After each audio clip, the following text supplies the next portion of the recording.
this very nice presentation and very flattering presentation. Minister, members of Parliament, distinguished guests, ladies and gentlemen. You mentioned, Mr. Chairman, that the standing invitees were observed also when Gorbachev came here.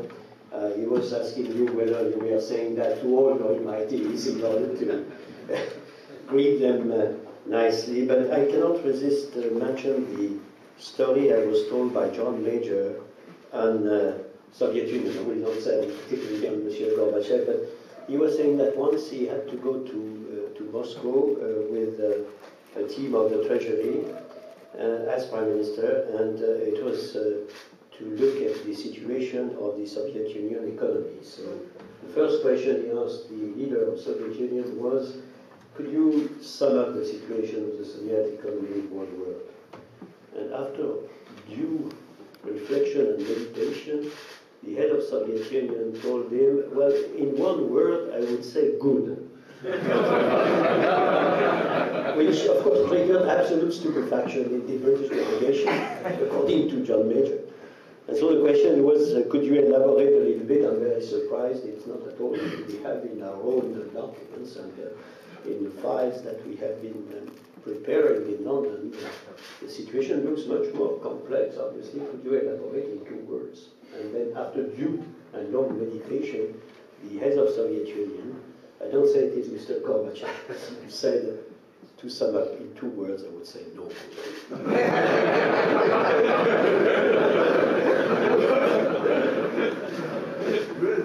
So I will try not to be as concise as my predecessor here. And I will elaborate, as you have indicated, on the external and internal dimensions of Europe's competitiveness. These are very challenging times for Ireland, for Europe, and for the global economy. I'm very, very pleased to be here today when last year the Institute of International European Affairs kindly invited me to give a lecture on Europe's competitiveness.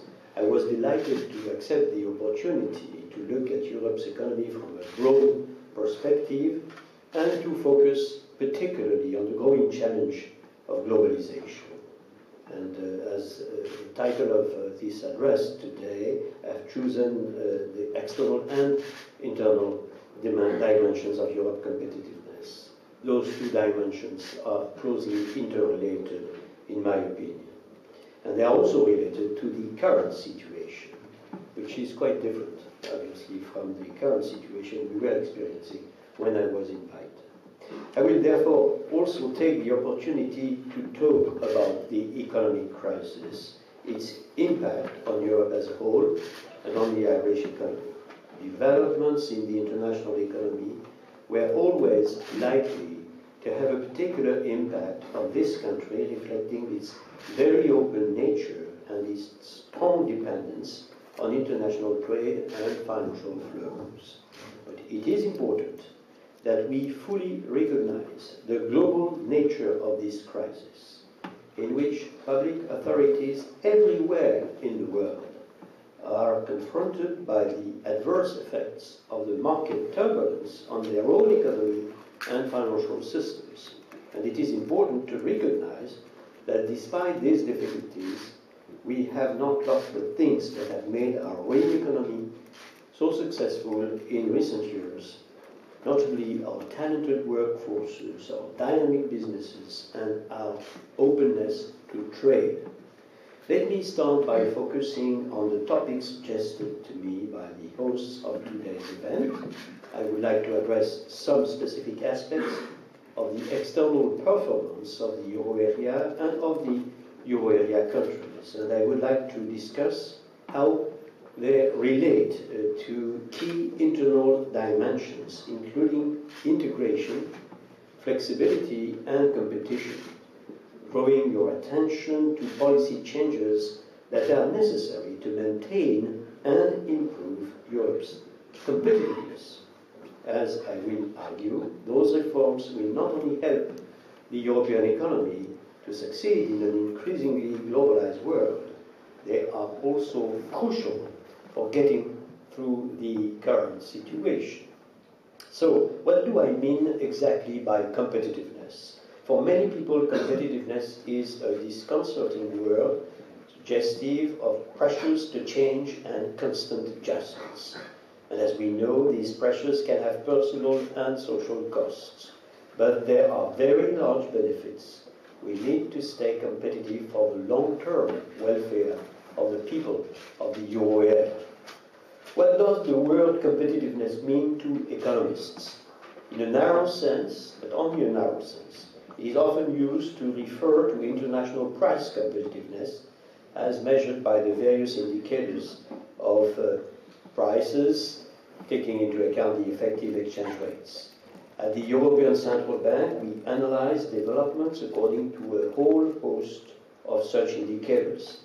This concept of competitiveness is linked to the external performance of a country, typically measured in terms of export growth, shares of export markets, or current account balances.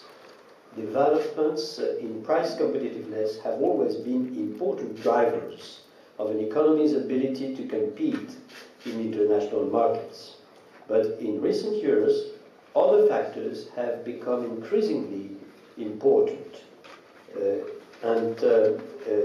In the face of the structural changes engendered by globalization. These relate to export specialization, which includes the range and the quality of the products of a country exports and the particular markets it exports to. In this regard, it is important that our countries take full advantage of the high technological advancement and well-educated labor forces to produce higher quality and more sophisticated goods and to redirect their exports towards strongly growing markets. Looking even more closely into the domestic structure of an economy, we come to the notion of productivity. Productivity and competitiveness are two different concepts, but there are close links between them. Competitiveness, when more broadly defined, includes a notion of relative productivity. Under this definition, the most competitive economy is the one with the best prospects for generating highly productive firms, contributing to longer-term economic growth, and ultimately, of course, to the welfare of its citizens. Recent advances in trade theory have stressed the connections between the external and internal dimensions of competitiveness, which have become increasingly relevant in a globalizing economy. Some of the latest economic models of trade see global competition as a selection mechanism in which only the most productive firms do business outside their national borders. Less productive firms, by contrast, which are unable to bear the transport and other costs related to foreign trade, are either forced out of business or remain confined to their domestic market. Countries in which highly productive firms can thrive are therefore also likely to do better in terms of their overall export performance, as this will allow more firms to compete successfully in international markets. In general, these are countries with more intense domestic market competition, better technology, and greater openness to foreign competitors. These new models of international trade also stress the importance of countries' institutional framework, which will make market access easier and push domestic firms to innovate. According to this body of economic knowledge, continuing efforts to promote stronger competition and further market integration within Europe appear to be important tools for supporting and enhancing the global competitiveness of European firms. Applying these concepts to Europe, how do we assess our external competitiveness? How are European firms performing in globalized markets? Globalization has given a fantastic boost to world trade. Over the past 2 decades, world trade has grown 1.5 times faster than world output, and the difference, the elasticity of global trade in comparison with global output has been considerably higher in recent years, with very strong acceleration in the last 5-6 years of world trade. Transport costs have dropped dramatically, as have tariffs, and the surge in information and communication technology has facilitated a global exchange of goods and services, as well as globalized supply chains. More and more goods and services have become tradable, and domestic companies have increasingly engaged in international trade. The euro area has actively contributed to the rise in international trade. Our continent has a long history in trading, but the openness of the euro area has increased that business markedly. In the mid-90s, exports of goods and services from the euro area were equivalent to around 30% of our GDP. Now they are equivalent to around 44% of our GDP. Earlier observers who had said, you might remember that European integration could lead to a closing vis-à-vis the outside world, the so-called fortress Europe, have proved to be utterly wrong. Quite the opposite has happened. Of course, Europe's trade has grown not only because of Asia's, and particularly China's, emergence as a fully fledged trading partner, but also by the growing role of the Central and Eastern European countries. But even though we are roughly comparable to the size of the United States, the euro area is about 10 percentage points more open in terms of GDP, and we are much more open than Japan, despite our larger size. This is an indication of why Europe has a key stake in global economic developments in all circumstances, and of course, particularly in the present circumstances.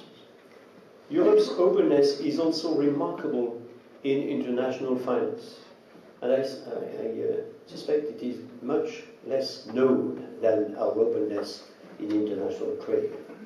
Over the past decade, the stock of outward and inward foreign direct investment has virtually doubled as a percentage of GDP. And even more strikingly, the euro area is more open financially than other advanced countries like the US and Japan. In 2007, international financial assets and liabilities of the euro area, additioned and as a percentage of GDP, reached almost 160% of our GDP, compared with about 135% for the US and 90% for Japan. And this, of course, explains why we are also, in this respect, in the financial coupling with the rest of the world, we are, of course, depending very much on the overall global situation. Greater openness in trade and finance has, of course, created new challenges, which have rarely been as visible as today. And just as with the global financial crisis, global trade integration calls for constant adjustment. As low-cost competitors have emerged, the euro area, just like other advanced economies, has recorded some losses in world export market shares. These losses partly reflect the mechanical effect of the increasing shares of the new entrants, but the challenge for advanced economies remains to adjust their export portfolios according to their technological comparative advantages towards higher quality products and towards products that are more skill intensive and capital intensive. So what is the comparative advantage of the euro area in the global economy? Recent ECB analysis has looked at so-called Balassa indices of revealed comparative advantage. According to these indices, a country specializes in a specific product or sector if the share of that product or sector in the country's exports is higher than the share of that product or sector in world exports. This analysis suggests, somewhat surprisingly, and in contrast to some other advanced economies, that the euro area specialization overall has not changed much over the last 1.5 decades. There has been neither a decline in the specialization in labor-intensive products, nor the expected shift towards more research-intensive production. This might reflect structural rigidities that constrain the ability of euro area firms to adjust rapidly.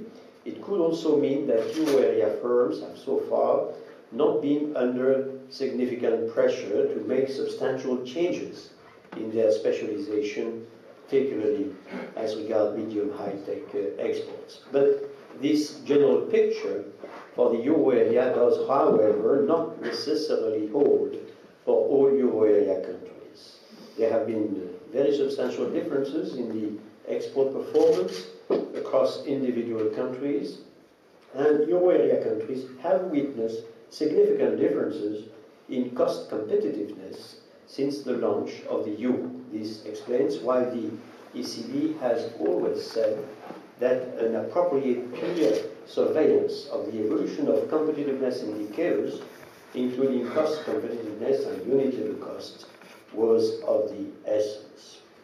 This brings me naturally to the second part of my talk, the internal dimension of European competitiveness. Understanding the causes of growing labor cost differentials or the cumulative increases in labor costs across euro area countries is very important for improving the adjustment process of countries within economic and monetary union. From an economist perspective, increases in unit labor costs stem from higher compensation per employee or lower productivity, or of course a combination of the two. In the case of the euro area, the main source of difference in recent years has been differences in the growth rates of compensation per employee rather than differences in productivity growth. Let's look at the reasons behind these differences and the options that countries have to improve their situation.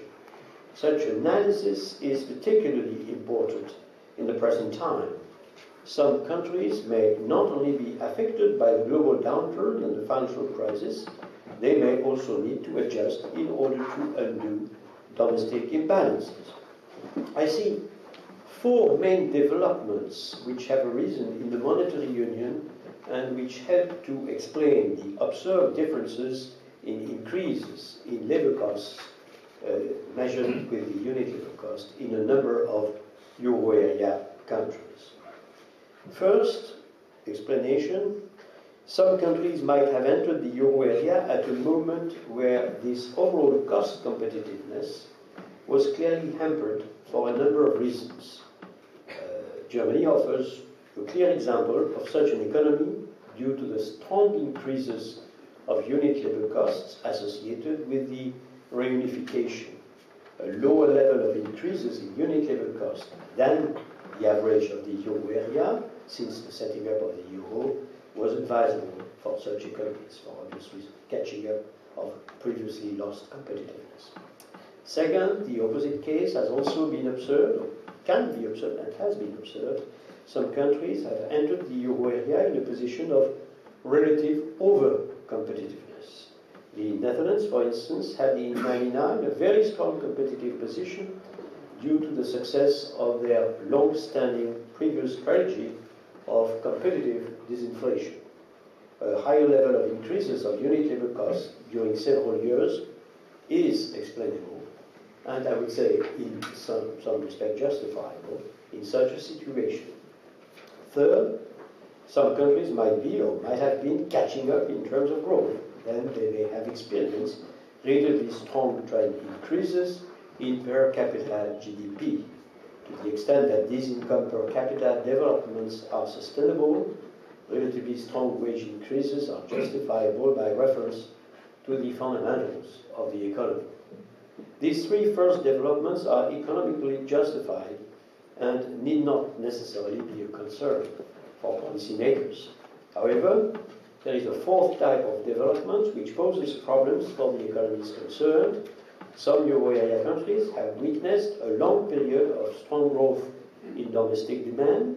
These demand pressures were related to expectations of consumers or firms about future income and profit prospects, which, it is now clear, were overly optimistic. This situation was often accompanied or intensified by an insufficiently tight fiscal stance, even if headline fiscal numbers, such as the deficit and the debt ratio, suggested a very healthy fiscal situation. Technically speaking, the government and the public might have over time mistakenly taken a cyclical or temporary expansion to be an upward shift in potential output and long-term income growth. They thus took insufficient account of the impact of a possible downturn in activity on the public finances and private income. In simpler terms, this means nothing less than extrapolating the good times, almost forever, and accordingly increasing spending and indebtedness. In our economic models, we often speak about forward-looking agents, portraying households, firms, as making rational economic calculations with a watchful eye on the future. But in reality, we have to be aware of too many forward-spending agents, private and public alike. Such a situation can stoke inflation and bring cumulated losses in competitiveness, low export performance, and current account deficit.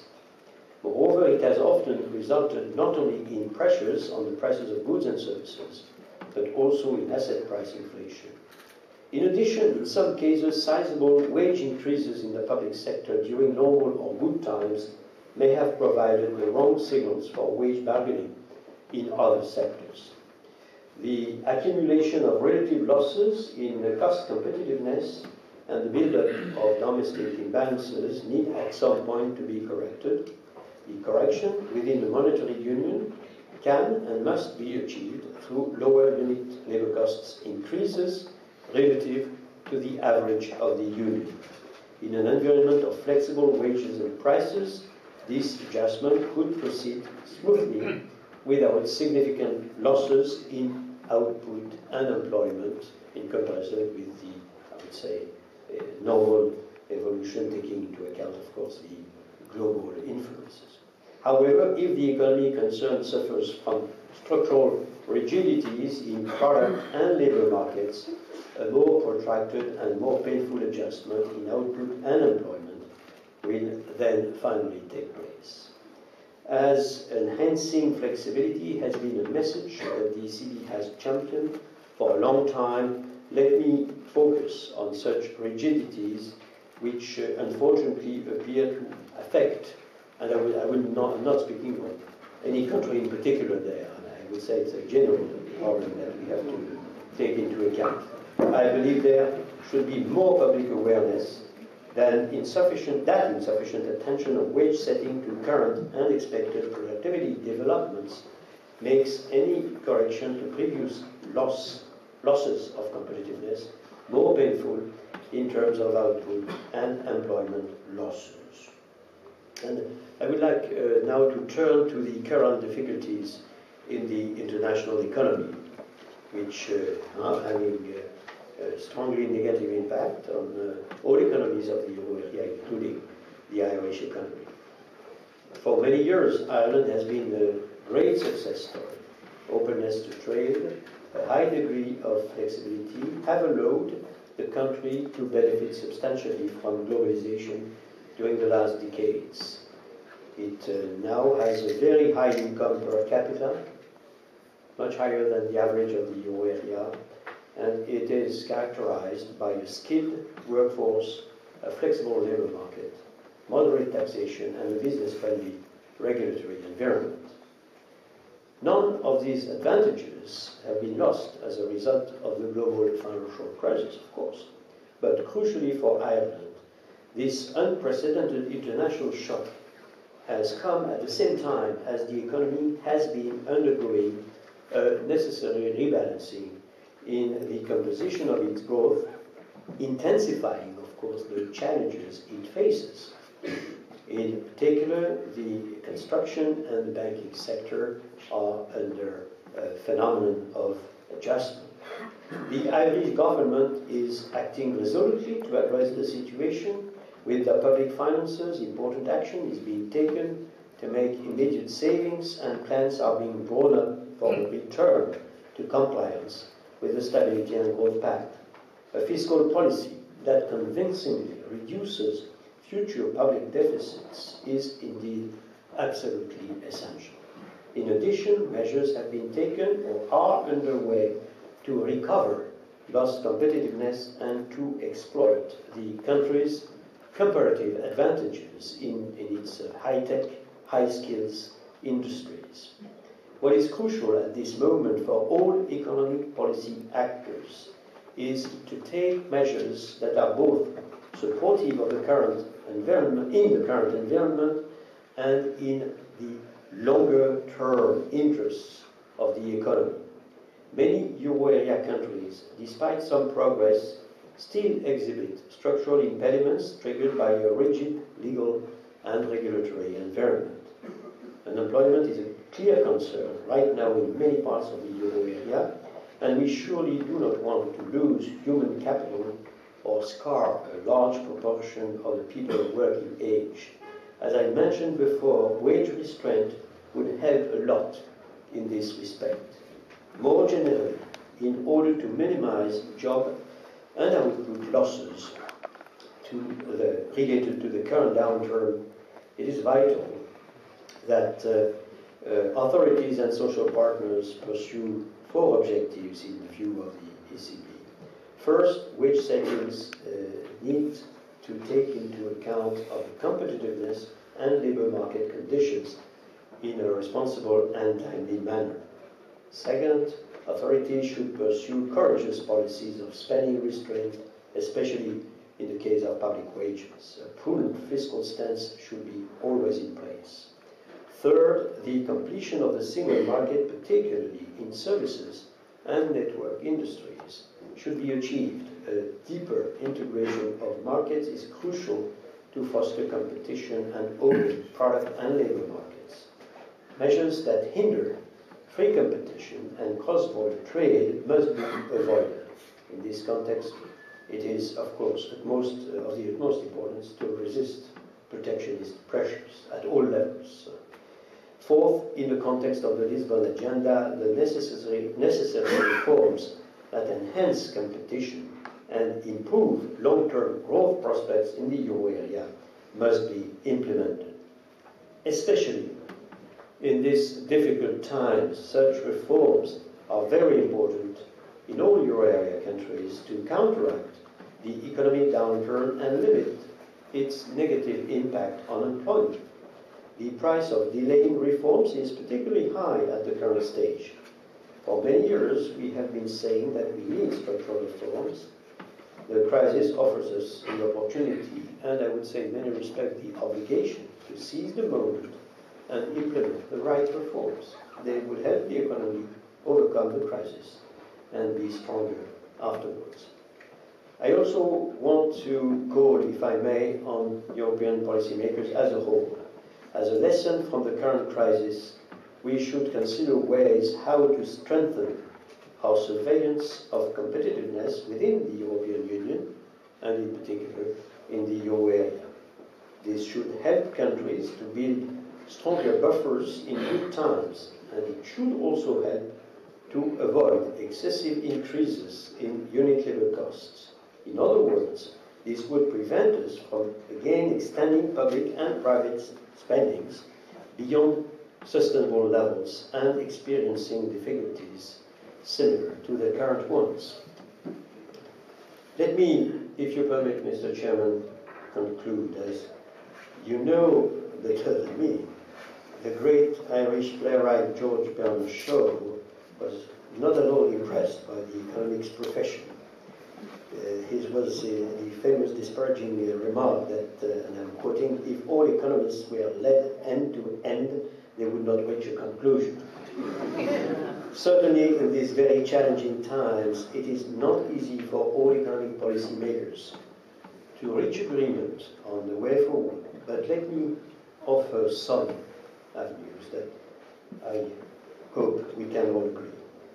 The euro area is resolutely addressing the challenges of the global financial turbulence, the global imbalances, and the resulting global slowdown. Looking forward, we need to continue with our efforts to make the euro area stronger, more flexible, more resilient, and more prosperous. The ECB's Governing Council, of which Governor Hurley has been member for so many years, is tirelessly working to make the euro area better off. I am also optimistic about the prospects for this country. The Irish economy clearly faces severe challenges over the next few years, and hard decisions have been taken and will have to be taken. But in many ways, the Irish economy is an excellent example of some of the characteristics that foster global competitiveness. Its openness, its flexibility, high level, very high level of education. And this has paid off in very, very significant increases in income per capita over years. And we should never, never forget that. Some things will, of course, have to change. But none of the positive characteristics are lost, nor should they be lost in the crisis. In my view, the open nature of this economy, with its associated flexibility and adaptability, means that Ireland will be well placed to benefit greatly from the eventual recovery and to compete effectively in the global economy in the future. I thank you very much for your attention.